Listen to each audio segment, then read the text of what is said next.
বিধানসভা নির্বাচনের আগে জেলা সাংগঠনিক বৈঠক করছেন সমস্ত জেলার প্রতিনিধিদের সঙ্গে অভিষেক বন্দ্যোপাধ্যায়, আপনারা জানেন, এবং তারপরে একাধিক সাংগঠনিক পদে রদবদল হচ্ছে।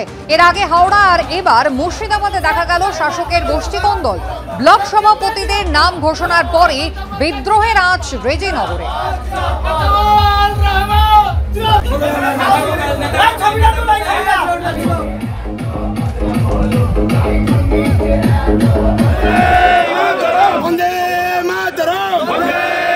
এর আগে হাওড়ায় তৃণমূল বিধায়ক যিনি একেবারে চেয়ারম্যানের পদ থেকে ইস্তফা দিয়েছিলেন অসন্তোষ দেখিয়ে, আর এবার ব্লক সভাপতিদের নাম ঘোষণার পরে ক্ষোভ প্রকাশ করেছেন রেজিনগরের তৃণমূল বিধায়ক।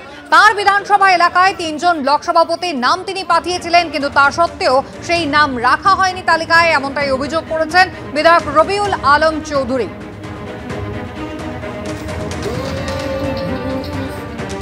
বেলডাঙ্গা 2 নম্বর ব্লকের পূর্ব সভাপতি মঞ্জুর শেখ খুনের অভিযোগে অভিযোগ করেছেন বিধায়ক। কি করে একজন অভিযুক্ত ব্যক্তিকে ফের ব্লক সভাপতি করা হলো, প্রশ্নটা।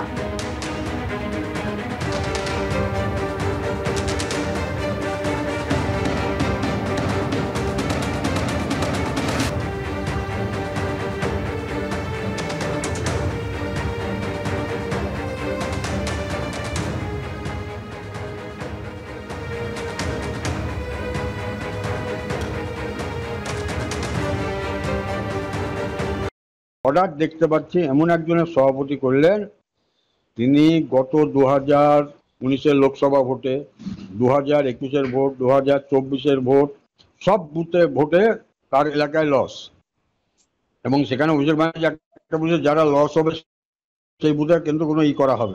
সবচেয়ে ঘটনা হচ্ছে উনি ওই এতে একটা গন্ডগোল হয় বিশাল, এবং ও কোর্টে ওর জামিন হয় না, তারপরে জজে হয় না, তারপরে হাইকোর্টে হয় না, সুপ্রিম কোর্টেও রিজেক্ট করে, এবং সেই লোকটা এখন অ্যাবসকন্ডেড, তাইকে সভাপতি করছে। এই সমস্ত লোক যদি বসে তাহলে তো দলের পক্ষে একটা বিপদ সংকট নয়। আমি তো বলছি যে অবিলম্বে এই ব্লক সভাপতিকে বদল করতে হবে। লালগোলায় আক্রান্ত পুলিশ, গ্রেফতার 2। মুর্শিদাবাদের লালগোলায় পুলিশের গাড়িতে ভাঙচুর চালায় উত্তেজিত জনতা। পদ্মার ধার থেকে স্থানীয় মানুষদের সরতে বলায় বচসা, প্রাণ বাঁচাতে পালায় পুলিশের গাড়িতে যখন ভাঙচুর চালায় উত্তেজিত জনতা। রবিবার সন্ধে ঘটে এই ঘটনা লালগোলার তারানগরের। পদ্মা নদীতে ভাঙন, গতকাল ভিটেছাড়া গ্রামবাসী সহ পদ্মা পাড়ে জড়ো হন, আর তারপরেই প্রশাসনের বিরুদ্ধে বিক্ষোভ দেখাতে শুরু করেন গ্রামবাসীরা। আর খবর পেয়ে সেখানে যায় লালগোলা থানার পুলিশ। পদ্মার পাড় থেকে সরতে যেতে বলায় পুলিশের সঙ্গে বচসা বাঁধে বিক্ষোভকারীদের। পুলিশের গাড়ি ভাঙচুর করে উত্তেজিত জনতা।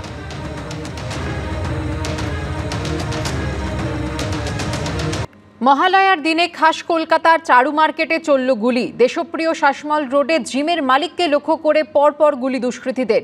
অল্পের জন্য প্রাণে বাঁচলেন তিনি। গোটা ঘটনায় স্বভাবতই এলাকার নিরাপত্তা নিয়ে উঠছে প্রশ্ন। শাসক শিবিরকে কটাক্ষ করেছে বিজেপি, পাল্টা জবাব দিয়েছে তৃণমূল।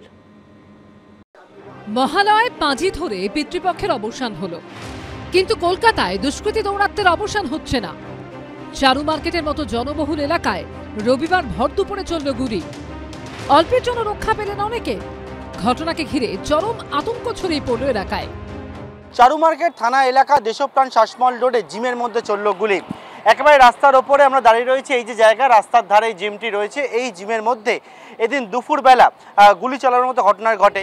চারু মার্কেট থানা দেশপ্রাণ শাসমল রোড, এখানেই রাস্তার ওপরে রয়েছে দ্য কালচার নামের এই জিম। প্রত্যক্ষদর্শীদের দাবি, রবিবার বেলা 12টা নাগাদ এখানে দুটি মোটর বাইকে 4 দুষ্কৃতী আসে। রাস্তার ওপরে রাখা বাইকে স্টার্ট অন করে দুজন বসে থাকে এবং বাকি দুজন চলে আসে জিমের গেটের কাছে, তারপর সিঁড়ি দিয়ে ওপরে উঠে যায়। প্রত্যক্ষদর্শীদের দাবি, জিমে ঢুকে প্রথমেই রিসেপশনিস্টের কাছে সেখানকার মালিক জয় কামদারের খোঁজ করে 2 দুষ্কৃতী। তাকে ডাকতে বলে। রিসেপশনিস্ট মালিককে ডাকতে যেতেই পরপর 2 রাউন্ড গুলি চালিয়ে দেয় এক দুষ্কৃতী। তারপরে সেখান থেকে পালিয়ে যায় দুজনে।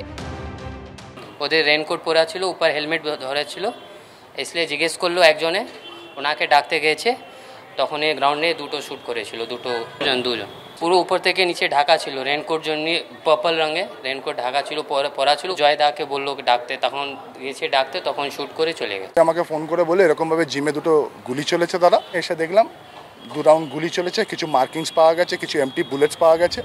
প্রত্যক্ষদর্শীদের দাবি সেই সময় জিমের ভিতরে 10 জন শারীরিক কসরত করছিলেন। যদিও অল্পের জন্য রক্ষা পান সকলে।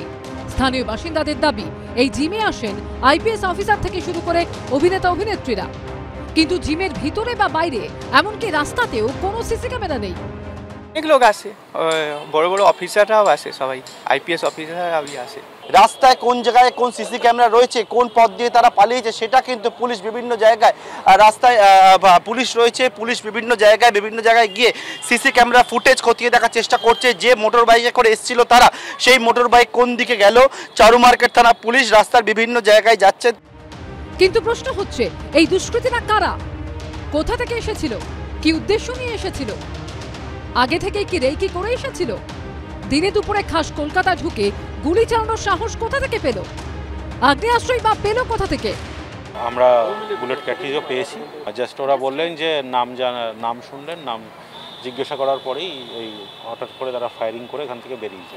ব্যস্ততম এলাকা, রাস্তার মধ্যে মানে এরকম ঘটনা ঘটছে কিভাবে, মানে কোনো বিষয় না, সেটা জানার জন্যই আমরা দেখছি। এটা দেখুন, এটা তো কোনো মোটিভেটেড ঘটনা হতে পারে, কেননা যেহেতু একজনকে জিজ্ঞাসা করে এসেছিল সে সম্পর্ক জিনিস আমরা দেখছি, এবং বাকি এরা কারা এসেছিল, কোথা থেকে এসেছিল সেটা আইডেন্টিফাই করার চেষ্টা করা হচ্ছে, এবং আশা করছি আমরা খুব তাড়াতাড়ি ঘটনাটা যারা জিম করতে তারাও বোঝে। ভরা উৎসবের মরশুম, কয়েক ঘন্টা পরেই যেখানে লক্ষ লক্ষ মানুষ ঠাকুর দেখতে কলকাতায় আসবেন, তার আগে এই ঘটনায় শুরু হয়েছে রাজনৈতিক চাপানুতর। আজকে বিহার উত্তরপ্রদেশের পরিস্থিতি পশ্চিমবঙ্গের থেকে শান্ত। এখন দেখা যাচ্ছে বিহার থেকে শার্পশুটাররা এখানে চলে আসছে, উত্তরপ্রদেশ থেকে আসছে। তার কারণ হচ্ছে এটা এখন দুষ্কৃতীদের রাজ্য বলেই দুষ্কৃতীরা মনে করছে। মহালয়ের দিন গুলি চালনটা খুব একটা বড় কিছু নয়।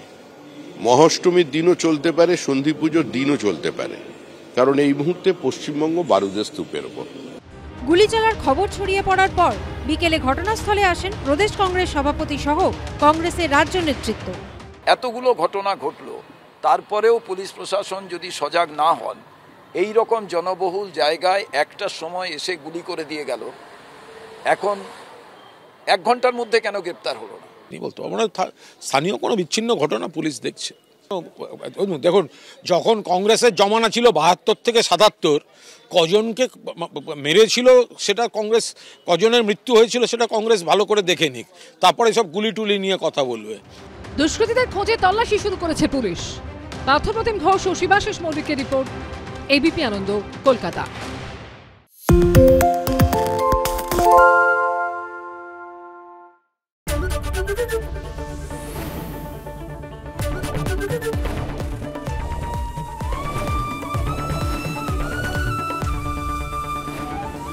এবিপি আনন্দ, এগিয়ে থাকে, এগিয়ে রাখে।